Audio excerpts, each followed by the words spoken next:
The Republican Party itself is involved in more than a dozen different lawsuits challenging expansions of voting rights across the country. These are lawsuits that the Republican Party has either filed themselves or lawsuits that their, little affiliate organizations have filed, and the National Republican Party has just filed briefs in support of. They have joined into the lawsuit. But nevertheless, that's a lot of legal battles in more than a dozen different states that the Republican Party itself is involved in during an election year, when they need to be kind of focusing all their cash on not losing the White House, the Senate, and not having a horrible blue wave wipe out what few House seats they have left. All things which, by the way, are being predicted. But they've decided that the better way to fight that was to spend their money not promoting candidates or ideas, but to make sure you don't have the right to vote. How pathetic is that, by the way? Let's just talk about that for a second. We have a political party that finds it easier to take away your right to vote than it does to come up with a single good idea to get you to actually support them. That's how shitty the Republican Party is. They would rather just strip away your constitutional rights than have to come up with an actual idea that would make you like them. That's how unlikable they are. That's pathetic. And that is what Republicans are. Republicans are pathetic because this is what they resort to. More than a dozen different lawsuits. So the question is, who's paying the bills? Right? The Republican Party does have their, legal fund, which is separate from their campaign money fund. So who's paying these bills? Luckily, we have wonderful organizations out there like Sludge. Sludge is absolutely one of my favorite sources for independent investigative journalism.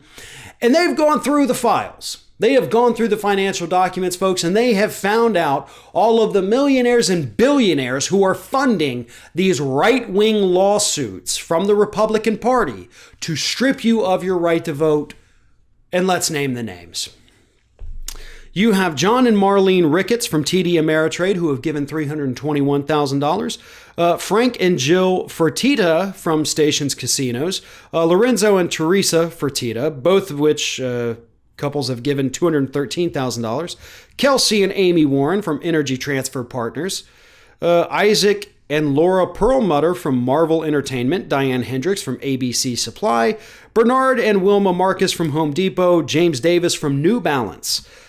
John and Andrea Katsamatidis from Gristetis Foods United Refining Company, John Paulson from Paulson & Co., Philip Ruffin from Treasure Island Hotel and Casino, Linda McMahon from the WWE, Darwin Deason from Affiliated Computer Services, also known as Xerox, Andrew Beal from Beal Bank, Charles Schwab from Charles Schwab Corporation, James Dolan from Madison Square Garden Company, Stuart Rahr from Kinray, which is Cardinal Health, Warren Stevens from Stevens Incorporated, Joe Lyment from Trilogy Software and ESW Capital, Jude Reyes from Reyes Holdings, Christopher Reyes from Reyes Holdings, Ken Fisher from Fisher Investments, Richard LaFranc from LaFranc.